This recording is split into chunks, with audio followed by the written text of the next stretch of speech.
saber se o paciente tem vários irmãos, para a gente tentar fazer ali, tentar compatibilizar e dessa forma saber se os irmãos são compatíveis ou não, né?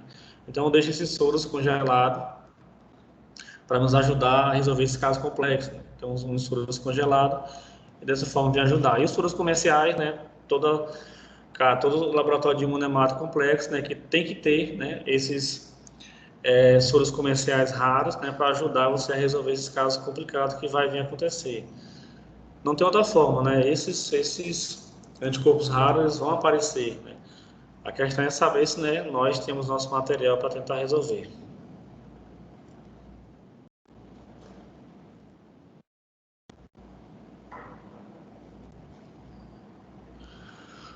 Bom, e aqui, né, foi feita toda a fenotipagem do paciente, né? O paciente é um paciente R1, QEL negativo, CELANO negativo, KPA negativo e KPB negativo, né? Confesso para vocês que na primeira vez que eu fiz essa fenotipagem, não acreditei, né? Fiz novamente a fenotipagem, fiz 3 vezes aí que eu consegui confirmar que o paciente era CELANO e KPB negativo, né? É um fenótipo raro, né? Teoricamente muito raro. Nesses 10 anos de imunemato eu nunca tinha visto nem nada parecido.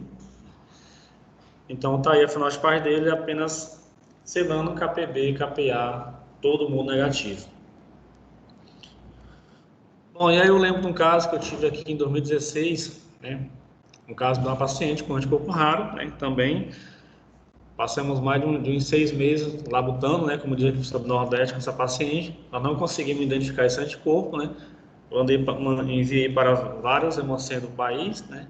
Enviei para algumas instituições que trabalham com identificação de anticorpo raro e não conseguimos identificar. E temos a doutora Flávia de Ribeirão Preto, né? Flavinha Santos. E ela estava comigo, né? Então, esse Pedro Mano envia a amostra para mim que vamos tentar resolver de alguma outra forma. Então, eu enviei, né, para ela, Ribeirão Preto, e de lá ela encaminhou para o pessoal, né, da França, né? Centro Nacional de Referência de Grupos Sanguíneos, né?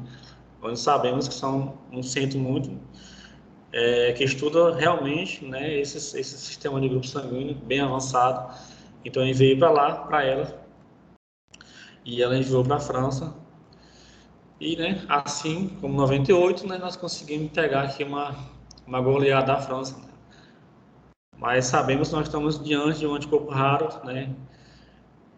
Lá eles conseguiram identificar um paciente um anticorpo raro, anti-QL19, apenas 2 relatos na literatura, temos o terceiro, possivelmente pode ser esse nosso caso, o Piauí, e conseguimos identificar. Então eu peguei esse meu soro, né?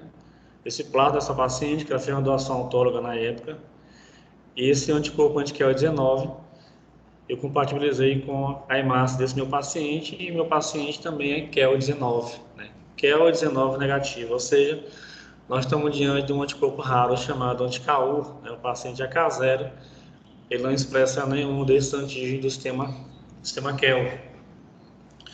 E aí do lado, você pode ver essa setinha vermelha, e do lado tem o GABS também. Eu também testei essa minha hemácia, né, desse meu paciente, ver se era ou não um GABS negativo, né? E o paciente em questão era GABS, né? Positivo. Ele expressa um antígeno sistema GABS 2. Bom, então nosso paciente tem um anticorpo raro chamado anti-KU.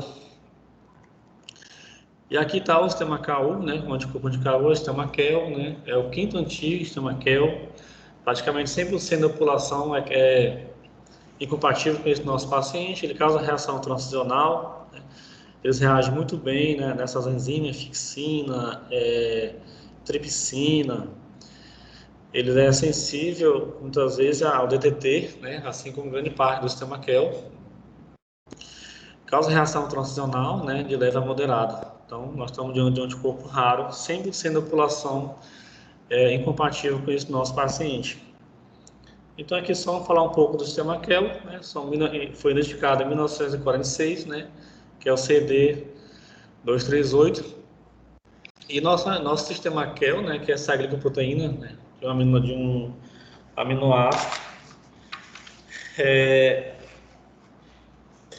E ela é uma proteína, né, de passagem única, né, tipo 2, né, é exceção, né, na verdade ela é exceção relacionada às outras proteínas. Então, nosso sistema QEL está justamente nessa glicoproteína. E aqui é só para a gente ver, né, nós temos 35 antígenos no sistema QEL, desses os mais raros, né, KPA, JSA, RH17, KPC, QEL23, os frequentes, né, Celano, KPB, KU, QEL19, esses em vermelho.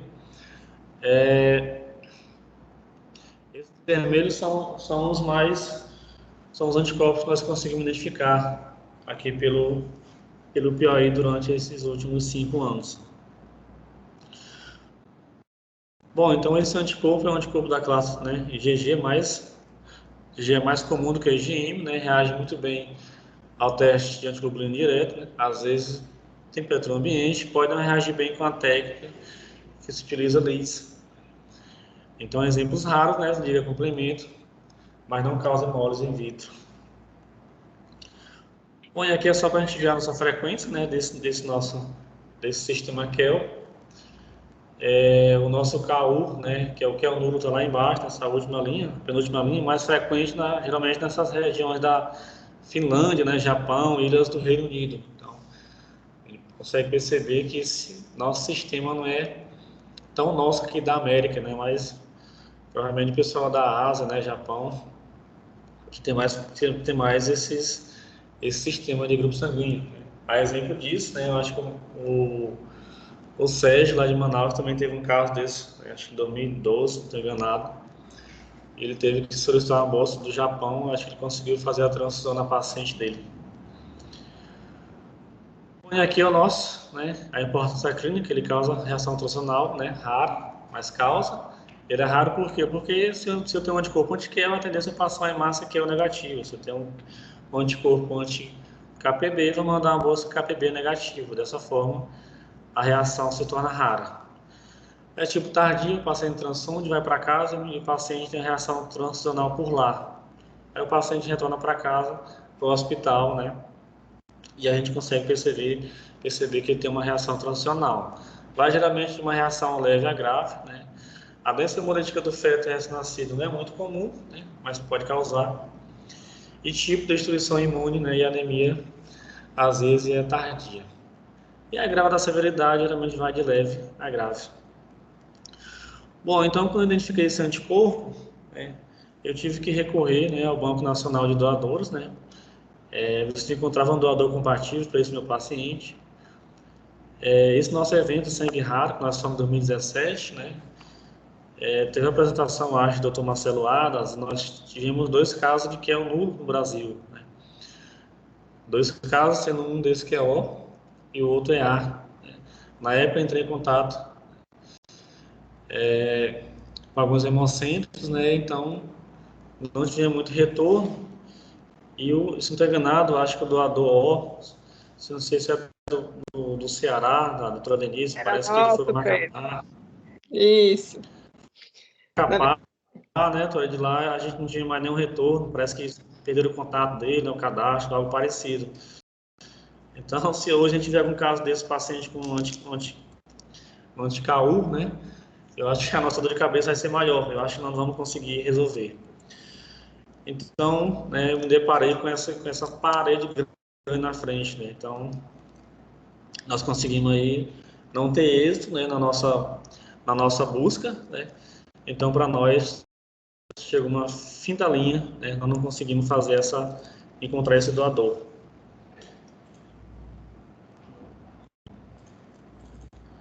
Tá conseguindo ver o slide?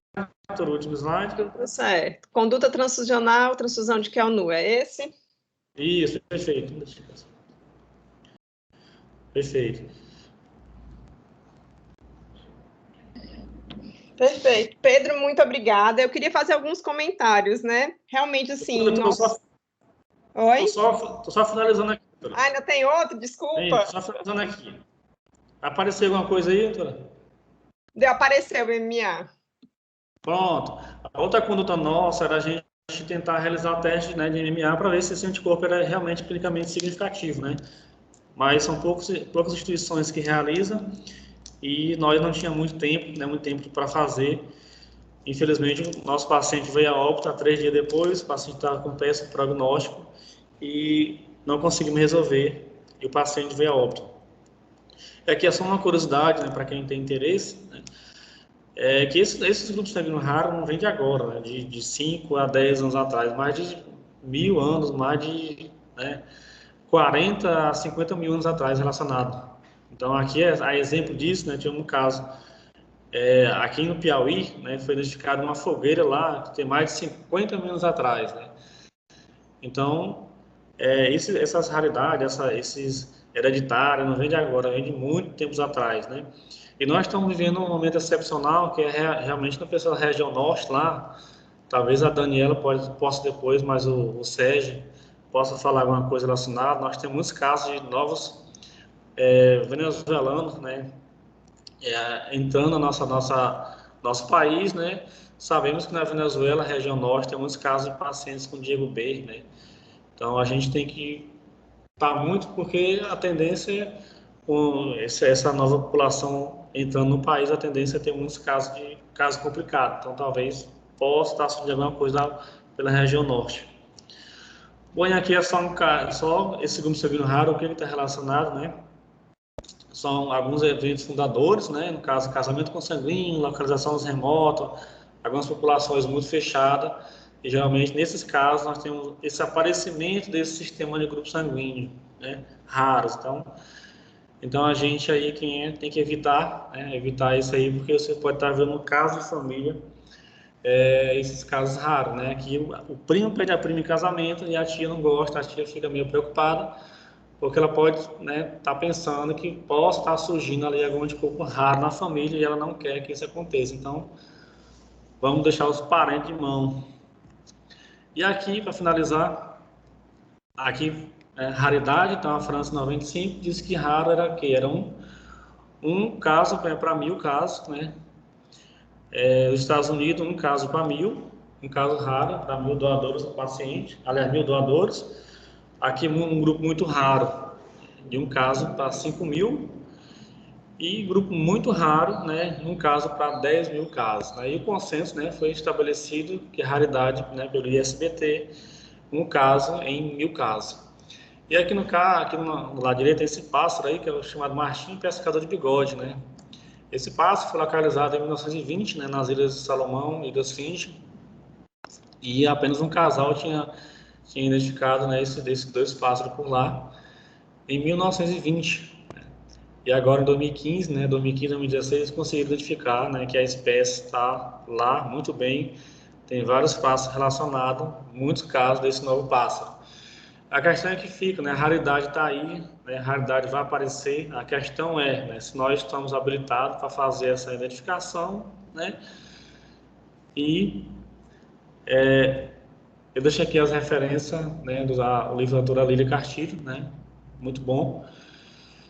Então, eu quero agradecer a oportunidade, doutora Denise. Peço desculpa aí pelo problema relacionado ao aplicativo, mas deixo aqui os meus agradecimentos e quero, né, lhe parabenizar pelo excelente serviço que a senhora faz, né, na Imunemato.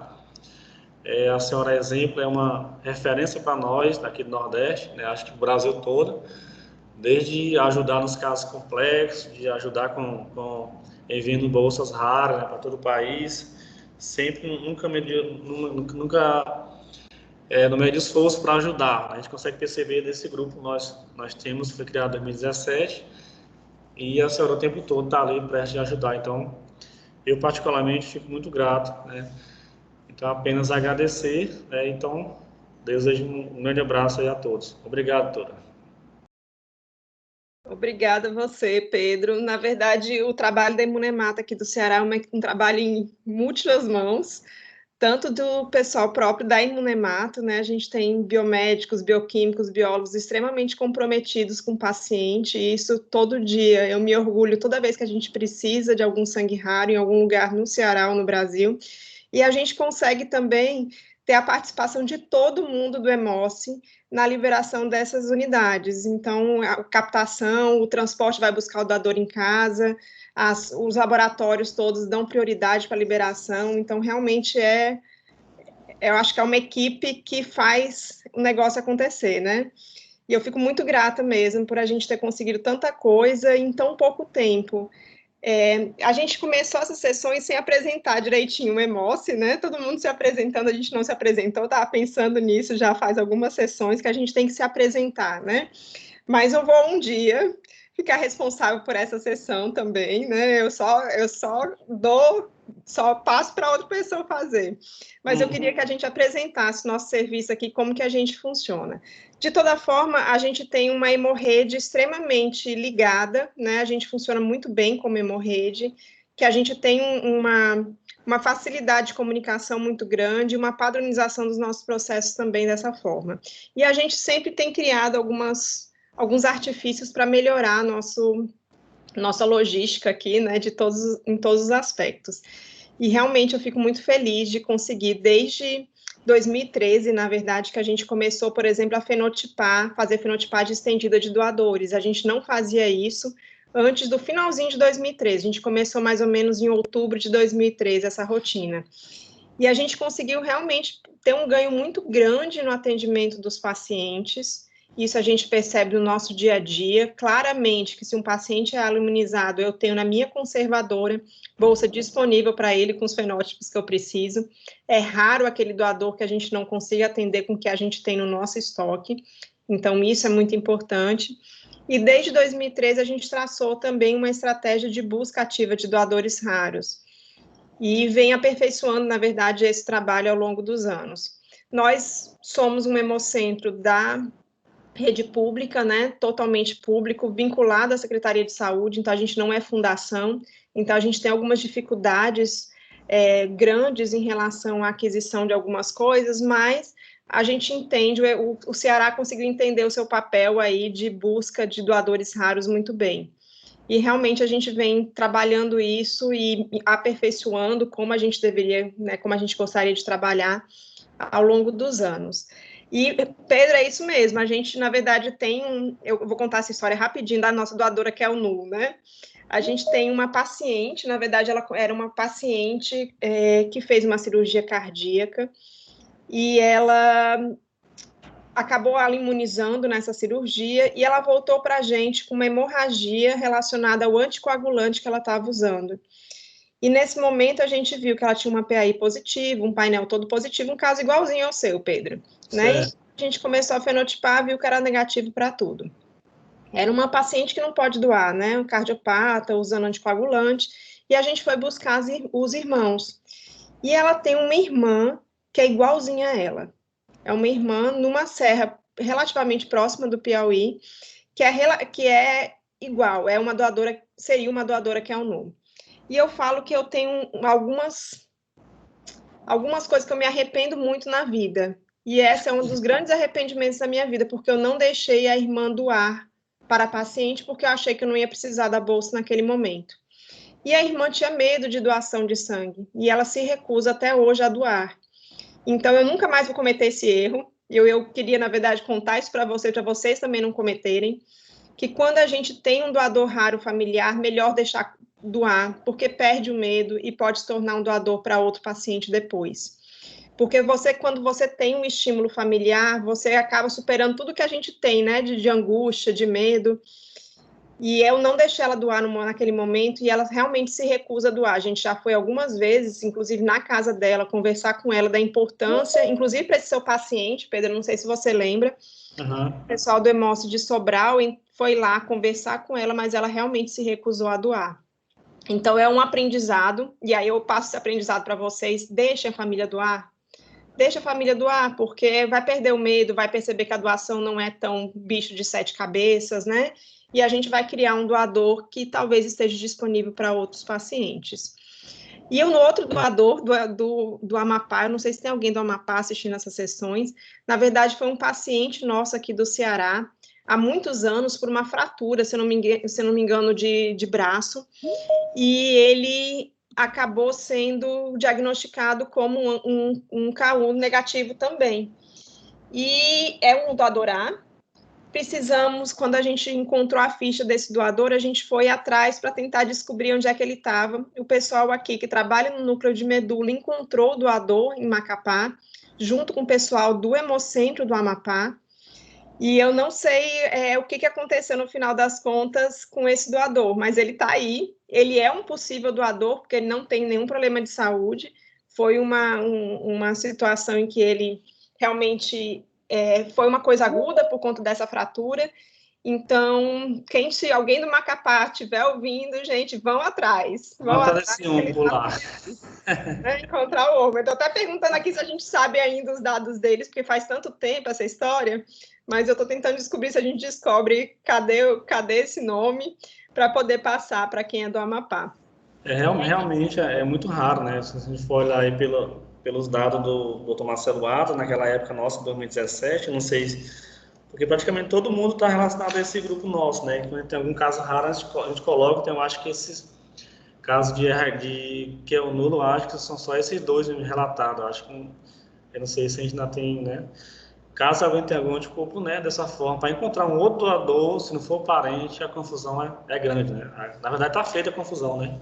Aí vamos banco internacional, internacional talvez, né, talvez também não consiga, né? A exemplo foi o Sérgio lá de Manaus, que conseguiu um doador lá no Japão e deu certo para ele, né? Aí lembrar que a gente tem a possibilidade, no Brasil a gente tem a possibilidade de também buscar sangue fora, né, gente? Isso obviamente é bem mais difícil por toda a burocracia e pelo custo, porque não é pequeno esse custo. Além da questão do próprio fornecimento desse hemocomponente, que não é simples, tem a questão do transporte, que é um transporte caro, além de toda uma burocracia de transporte entre países, mas é uma possibilidade, né? Então, a gente tem também disso quando a gente precisar de algum caso. Mas eu já tive anos atrás, Denise, também um problema com o anti-U, que eu consegui também bolsa nos Estados Unidos. Foi o único lugar que eu consegui bolsa sangue para essa paciente nossa, que tinha anti-U com anemia falciforme. Então, fica bem complicado. E antes era bem mais difícil, né? Que a gente não tinha nem programas de sangue raro. Então, a gente dependia de alguns hemocentros, colegas, né? Para a gente conseguir sangue para o paciente. E o custo também é alto, né? Que nós na verdade, conseguimos 3 bolsas, tivemos que tirar dinheiro do bolso, infelizmente, porque a nossa secretaria também não cobriu esse valor. Realmente. E aqui, doutora Denise, aqui no nosso laboratório, a gente faz em torno de 10 a 12. Nós faz todo dia. Aí no final eu sempre incluo um GAPS, né? Eu tento fazer ali uma cruzada ali com um GAPS para ver se a gente encontra algum GAPS negativo. Então deixa a bióloga Tatiana, que ela fica para gente todos os dias fazendo essa fenotipagem, né?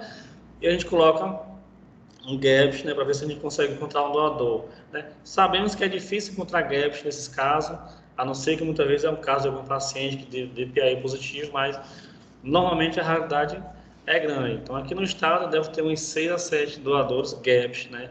GAPS negativo.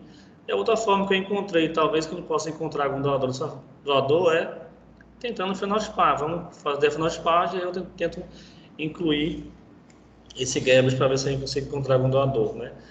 É o que eu posso fazer. Mas é isso mesmo. E aos pouquinhos a gente vai encontrando, né, Pedro? É verdade, tá? Muito bom, excelente. Tem uma pessoa com a mão para cima. Saiu. Alguém quer fazer algum comentário? Quer acrescentar alguma coisa? Eu gostaria, professora. Oi, adorei a professora, Auricélia. Diga lá.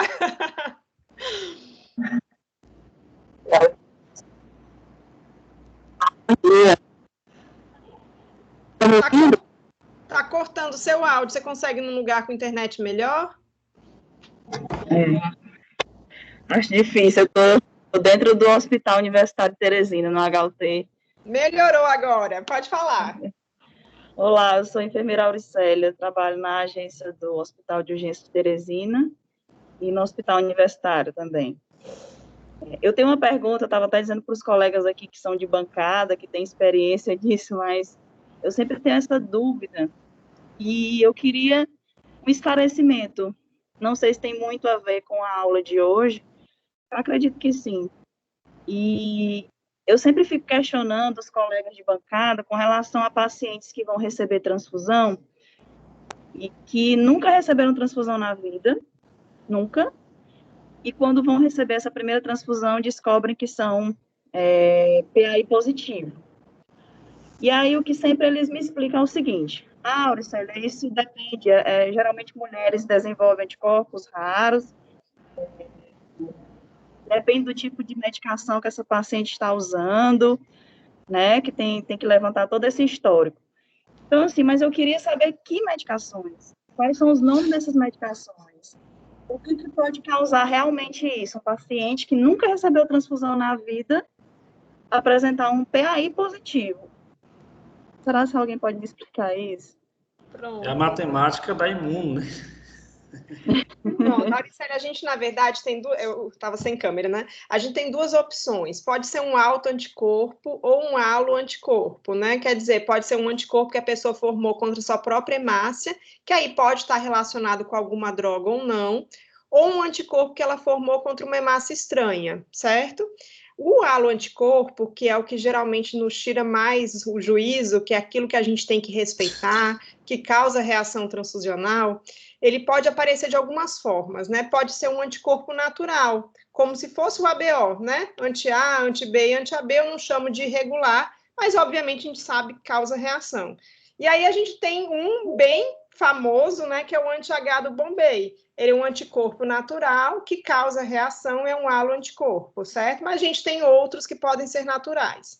O paciente pode desenvolver também algum aloanticorpo por transfusão, que é o mais habitual, ou por gestação, compartilhamento de seringa, transplante de órgãos. Então, toda vez que eu me exponho a alguma hemácia estranha, eu posso produzir algum anticorpo que pode causar reação transfusional, certo? Então, essa primeira avaliação da PAI é uma avaliação que não vai nos dizer para onde vai. A gente vai ter que fazer um painel de identificação de anticorpos, vai ter que fazer o autocontrole que o Pedro mostrou, né? Então, tem um caminho ainda longo pela frente. A PAI é simplesmente um exame de triagem que vai dizer para a gente se eu vou prosseguir para a prova cruzada ou se eu tenho que fazer o painel de identificação de anticorpos, né? Então, PAI positivo, vou para o painel para tentar saber o que está acontecendo. E pode ser uma coisa simples, né? Ou pode ser uma coisa bizarra, igual o Pedro apresentou aqui. E aí a Imunemata é uma caixinha de surpresa. A gente nunca sabe o que a gente vai pegar na hora que vê um PAI positivo. Existe alguma medicação específica que possa contribuir com isso? Existem várias. A listinha é lá para mais de 100, certo? Então, as mais de 100. As mais características são penicilina, cefalosporina, metildopa, né? Então, essas medicações, elas causam um fenômeno de autoimunidade que pode ser real ou pode estar relacionado à presença apenas da droga. Então, por exemplo, metildopa, a pessoa forma um anticorpo como se fosse uma doença autoimune, independente da droga estar presente ou não. Outras drogas geralmente estão relacionadas à formação de um complexo de um anticorpo contra a droga e a hemácia. Então, a droga precisa estar ali no meio do caminho, durante, né, sua utilização ou da própria droga ou de um metabólito para ter a anemia hemolítica autoimune, né, associada a essa droga. Mas a lista é gigantesca. E aí tem furosemida, tem outras coisas que no nosso dia a dia, anti-inflamatórios, que a gente vê, o paciente está usando e a gente finge que não tem nada, né? Então, realmente, a lista não é pequena, não. A lista é bem grande. E tem uma outra situação que aconteceu recente em um hospital aqui de Teresina, e, assim, infelizmente eu não vou saber explicar, não sei se o Pedro tomou conhecimento, acredito que sim, de uma paciente que recebeu uma transfusão e logo no início da transfusão ela começou a apresentar uma reação. Descobriu que ela tinha um anticorpo. O quê? APA? KPA. É um tipo de anticorpo raro, é isso? É. E, assim, existem alguns procedimentos que a equipe faz durante uma liberação de hemocomponente, né? Que é a questão de estudar painel, essas coisas todas. Eu não sei, não vou saber explicar o caso, né? Mas eu queria entender mais como foi essa situação. O que pode ser feito, no caso, com relação à rotina de trabalho da equipe de laboratório, para que se evite esse tipo de situação, ou se não tem como evitar esse tipo de situação? Eu posso falar, Pedro? Não, fica à vontade, Tara. Pronto. Na verdade, assim, a gente tem alguns desafios grandes quando a gente pensa em munemato. E dois deles eu acho que vale a pena citar, certo? Um deles que talvez tenha sido o caso da sua paciente, que é o anticorpo em baixo título. Eu tenho um anticorpo que reage, mas que não reage in vitro, reage somente após a transfusão, e que pode causar realmente reação hemolítica, inclusive imediata. É mais comum ser tardia, mas pode ser imediata. O KPA do mesmo sistema que o Pedro apresentou, do sistema KEL. E é um antígeno, é um anticorpo contra antígeno de baixa frequência. O KPA não está presente com tanta frequência na nossa população. Talvez em torno de 2%, 3%, a depender da população que a gente está trabalhando. E aí eu posso ter, primeiro, a PAI geralmente não apresenta nas suas hemácias o KPA, porque ela não pega, geralmente, uma hemácia com KPA positivo para a gente fazer a triagem. Então, 99% das vezes eu vou garantir a você que eu vou ter uma PAI sem KPA, então KPA passa como se não fosse nada na PAI, certo? Se esse KPA estiver reagindo, se ele estiver reagindo, o que não acontece sempre, eu posso pegar, se eu fizer uma prova de compatibilidade em AGH, né, levar até o soro de Cumbres. Lembrando que essa prova de compatibilidade até AGH, ela só é obrigatória pela nossa legislação se o paciente tiver um PAI positivo prévio, se for alguém transfundido ou se já teve gestação. Se não tiver PAI positivo prévio, não teve histórico de transfusão, e aí a gente tem um problema enorme nisso, ou histórico de gestação, eu posso simplesmente fazer uma prova em tubo à temperatura ambiente para confirmar que o ABO é compatível. Por que eu falo que o problema da transfusão é enorme? Porque inúmeros pacientes transfundidos no centro cirúrgico não são informados que receberam sangue. E aí a gente confia que ele não tem transfusão, mas na verdade ele deveria ter recebido uma bolsa compatível em AGH, e a gente acaba compatibilizando apenas a temperatura ambiente. Eu sei que isso não é uma rotina na maioria dos serviços, a gente acaba pesando um pouquinho a mão e fazendo prova de compatibilidade em AGH independente do histórico, né? Então, o Hemocentro de Ribeirão Preto é assim, o Hemoce é assim, muitos hemocentros do Brasil acabam levando sempre a AGH, mas isso não é obrigatório pela nossa portaria. Eu poderia simplesmente cruzar em tubo para conferir a compatibilidade ABO e liberar essa bolsa. E essa paciente teria essa reação exatamente porque eu não fiz o melhor teste para pegar o anticorpo, porque eu preciso do soro de Cumbres, da antiglobulina humana, para poder detectar essa IgG. Certo? E também tem o efeito de dose, mas eu não vou entrar aqui, não é o efeito de dose para KPA, porque senão a gente vai ficar com a cabeça desse tamanho, porque o antitético, o parzinho, né, o irmão gêmeo do KPA é o KPB. Então, se eu tenho um anti-KPA com efeito de dose, eu só vou pegar se a hemácia for KPB negativo, que aí é uma hemácia raríssima. Então, a gente vai fingir que não existe efeito de dose para esses anticorpos, porque a gente precisa de sanidade mental para trabalhar. Não é não, Pedro? Não, ninguém trabalha, fica todo mundo doido o dia todo. Sim. Acho que a doutora Selma, acho que vai falar alguma coisa.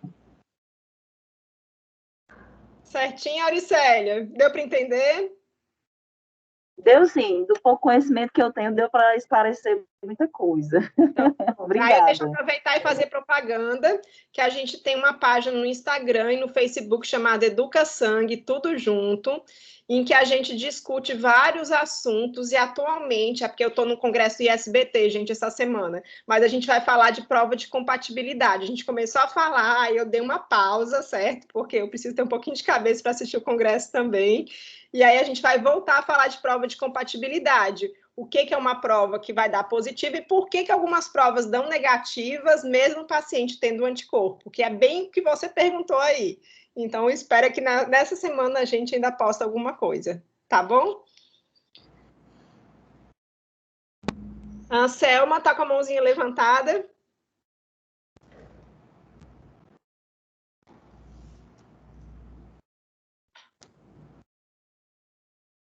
Selma, você está sem áudio. Obrigada. Ok, obrigada. Bom dia a todos. Bom dia.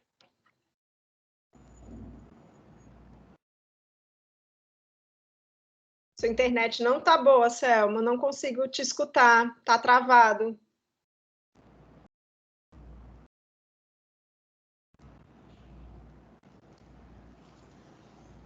Oi, Selma, tá travado sua internet.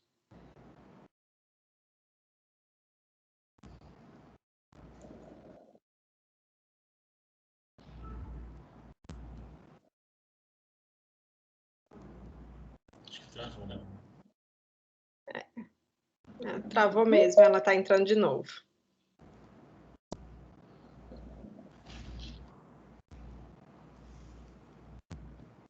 Oi. Selma? Acho que não deu certo. Carol, você tá com a mãozinha levantada também, né? Você quer falar alguma coisa? Oi, bom dia, tudo bem? Bom dia.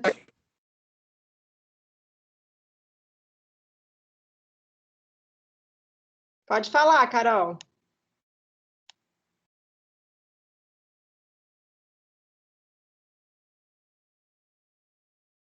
Hoje a internet não está ajudando, né?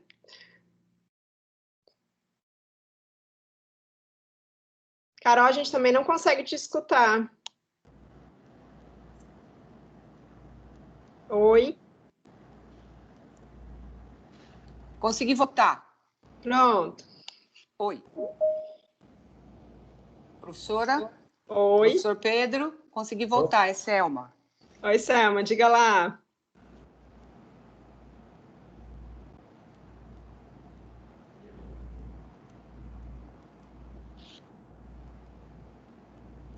Selma, você está novamente sem áudio.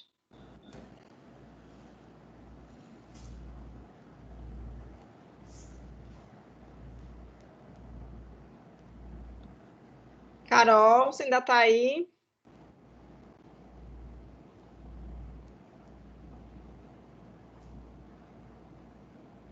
Tem outra mão levantada. Vamos ver se alguma internet funciona. Eglane.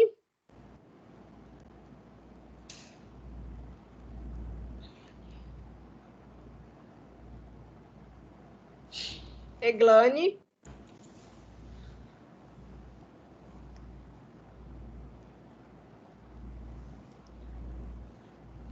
Gente, eu acho que qualquer coisa a gente fica à disposição depois, né, Pedro? Sim, tá. Porque aqui não está indo, não. A internet de vocês está melhor do que a minha? Será que é a minha que está com problema? Não, tá certo, a imagem tá perfeita, o som tá ok, o áudio, aliás. Carol, Selma. Eglane.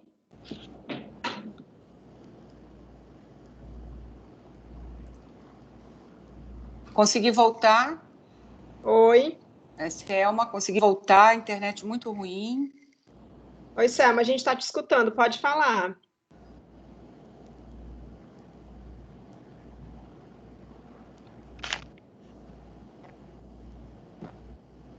Pode falar.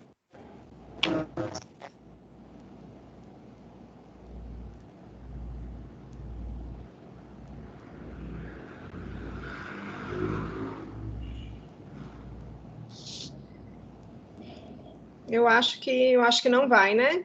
Gente, então a gente se coloca à disposição. A gente tem esse encontro toda segunda-feira, né? Pedro, eu queria agradecer seus casos, né? Pé frio, rei pé frio do Brasil, né? Eu sei que essa posição é muito disputada, mas atualmente eu acho que está com você a coroa, não é isso? Obrigada por topar vir apresentar esses casos aqui. Realmente uma exceção que a gente acaba crescendo muito, né? Casos desafiadores.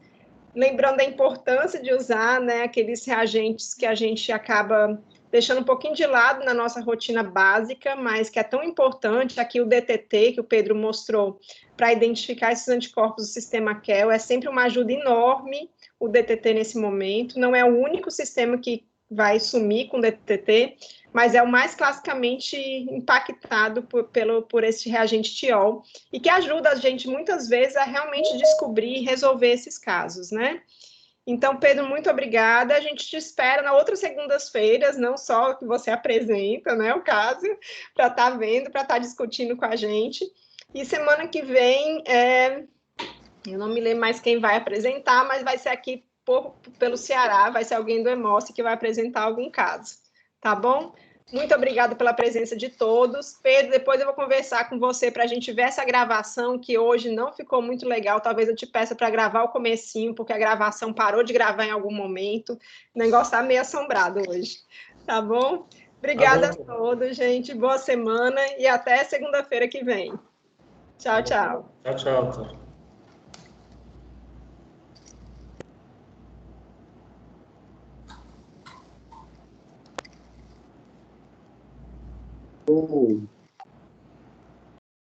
Muito bom, Pedro.